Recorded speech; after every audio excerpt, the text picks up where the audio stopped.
Today, I'll be installing 3 fat tire e-bikes on the QuikRStuff bike rack. Let's check it out.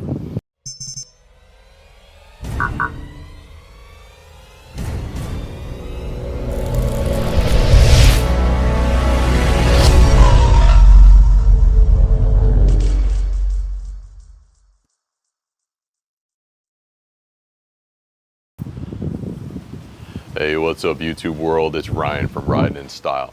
And today I want to do a proper video of how to install the QuikRStuff Mach 2 e-bike rack, as well as put some bikes on it this time. The last time I did a really quick unboxing and an overview, but people were asking to actually see bikes on it. So that's what we're going to do today. And so what I do have today is the middle is the first a bike rack with the 2-inch receiver, and then I have 1 and 2 add-ons. I didn't have the second add-on when I filmed the first video, thinking that I had just forgot to order it, but it was actually on its way. It got here the very next day. And in the back there you'll see is the ramp, which I am going to point out why that is more of a necessity than a luxury, especially when loading heavy e-bikes onto these racks. So first, we're going to start by installing the very first rack with the hitch receiver. All right, so the first rack actually weighs 28 pounds. So it is heavy duty. It's not very overly heavy, but it's a good quality build here. So what we're going to do is we're just going to open it up. Try not to get anything caught in these moving parts. And here I'm just going to line it up with the receiver, slide it in. I do want to show you something when we slide it in, so let's just take a closer look. So as you can see here, there's these metal parts, let me slide it out a little bit right there, that will actually expand. It'll expand as we turn.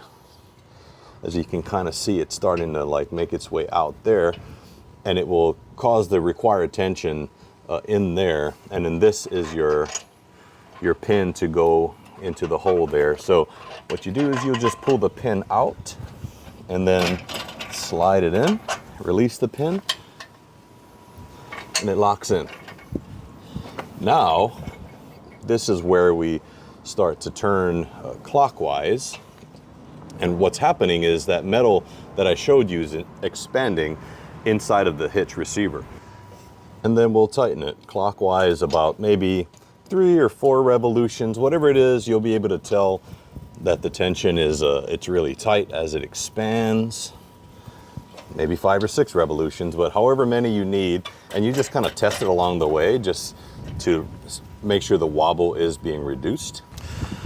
And that's pretty tight, and there will still be a little bit of wobble, which is needed for that little play when there's bikes loaded on the rack. Now, what I do want to point out is once you have it secured and it's in place and you did your tightening, you want to make sure that this is above the bottom of this bar here to prevent any type of damage. So it has to be in the top half, whether it's on this side or on this side.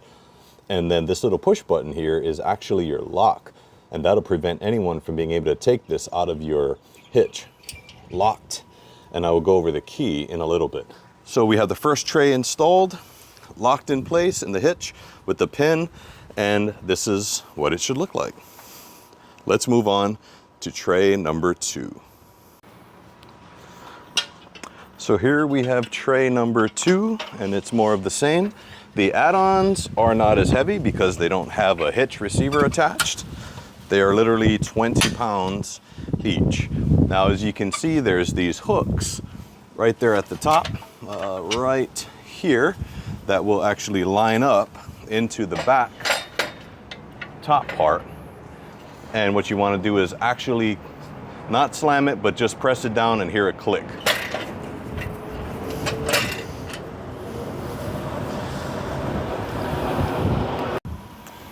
Right, once the second tray is installed, I'm going to come under here and show you that there is in fact this part here which will connect the first add-on to the initial tray.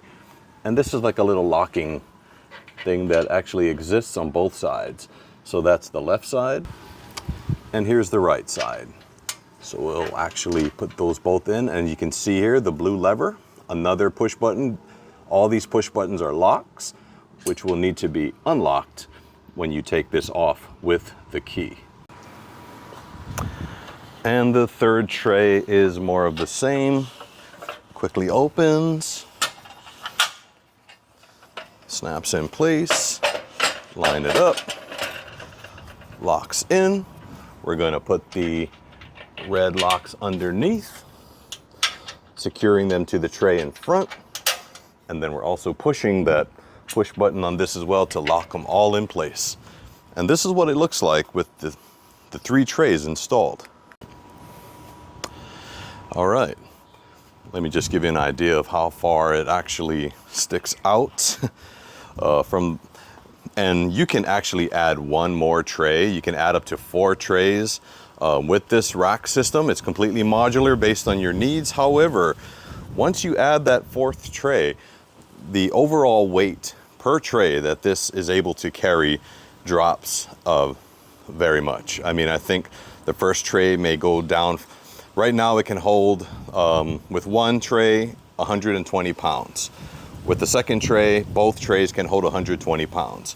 Once you add a 3rd tray, that gets reduced to, I want to say 100 pounds, and then it's like 80 and 80, something to that effect. But once you add a 4th tray, the front one can only hold about 80, and it just gets reduced till the 4th tray can only hold 30 pounds because of that leverage, as I'm sure most of you understand. Now I'm going to bring out the ramp, and we're going to start loading some bikes. So what you will want is for your heaviest bike to go closest to the vehicle for obvious reasons. And if I'm going to load it this way, then this is going to be the front tire, and you just want to have this first place there, just so that the front tire can rest in place. And then what you're actually doing is lifting up this lever just to make it level, and you're lifting this up. Once you let it go, that's where the tension is. Once this drops, it creates the tension, and you lift it up and it slides all the way back, and you just keep going all the way down, and then we insert the ramp right there. And with these hooks here, this lowered all the way, we're just going to set it right on top like that. It doesn't lock into anything really. It's just the weight of the bike will basically press it in place.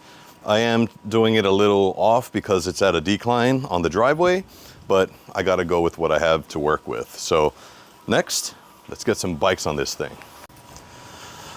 All right, so we lined the bike up there.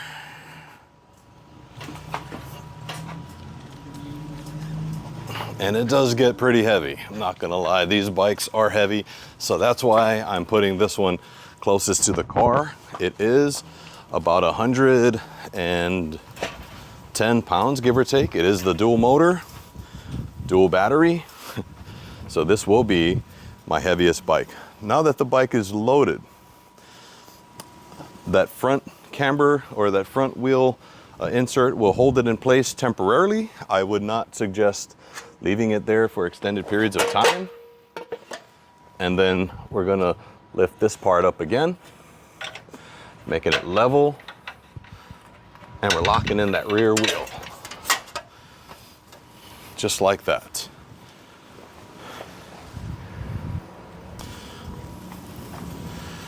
We come here towards the front, and what you're gonna do is actually push up and into the bike, and that's how it locks.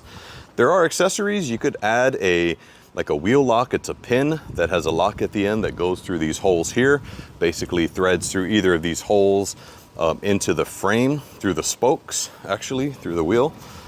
And it just becomes a matter of pushing these things up. You could put padding here because, as you can see, it did cause a mark the last time I used this on these bikes, as I tried it the first time. So you could put some padding there, Velcro it in or whatever if you have long fenders. These are designed to go straight to the tire, but as you can see, I have fenders, and they do work with rear as well as, well, if you have front fenders that are longer, it'll be the exact same thing. But here we go. First tray loaded. That is 100 and I want to say 10-pound bike. Dual batteries still installed, dual motors. Yes, what I would probably do, as I will do, when I'm transporting these bikes, I do remove both batteries, and that will shave off about another 20 to 25 pounds. So that is an option, but for today's video, I'm just keeping it, everything on it, just to show that it's able to hold the weight. And for bike number 2, what you want to do is actually reverse it. So if the front tire is here on the first bike, you want the front tire to be here on the second bike. Pretty straightforward. Gonna do the same thing, kind of set this one up to receive the second bike. Opening this one all the way down to receive the ramp, and then we'll load it on.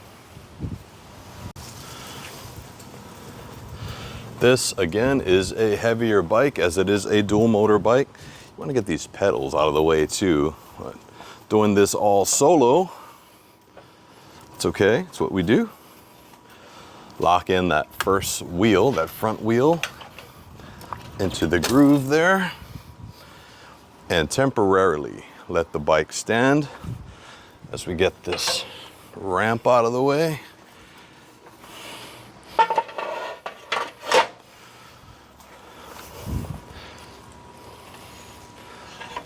And we lock in this back tire.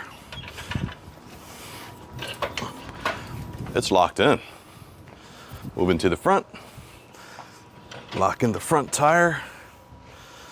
That's what we have so far. So these are, as of right now, these are 2 of my heavier bikes. As you can see, again, I will be doing a riding review on this one shortly. It did have the flats. I do have a few videos in the process, but today's video is really about this rack, and so far it's holding up just nicely. If you're appreciating this video so far and the effort that I'm putting into just trying to create this type of content for those of you, leave a thumbs up on the video. Let me know how I'm doing. Also, let me know your thoughts on this rack so far based on my demonstration in the comments below. Is this something that you would consider? Is this something you've already been looking into, or have you been searching for a bike rack that's able to hold these heavier e-bikes? Let me know in the comments below. Let's load that third bike. And this is the 20-inch Smart Travel DK 400 bike. Working it in.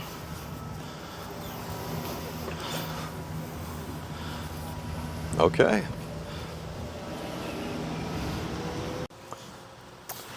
And when you are finished loading up all of your bikes, you do not leave this at home.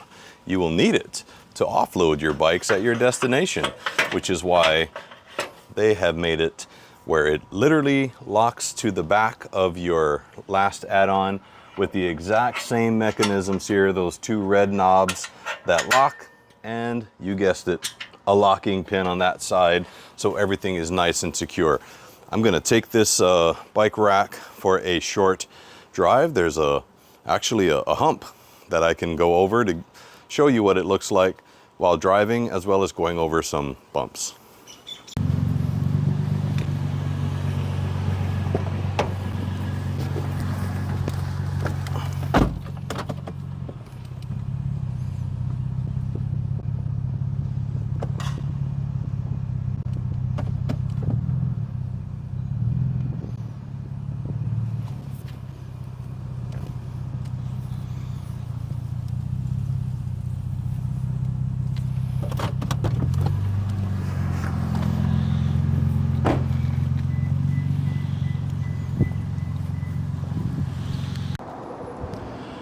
And now, to take these bikes off, we literally do everything in reverse.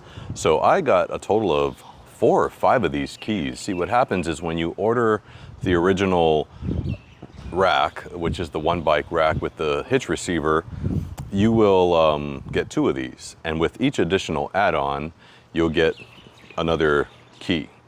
And then when you order the ramp, you'll get another key, and they're all programmed to fit on your system.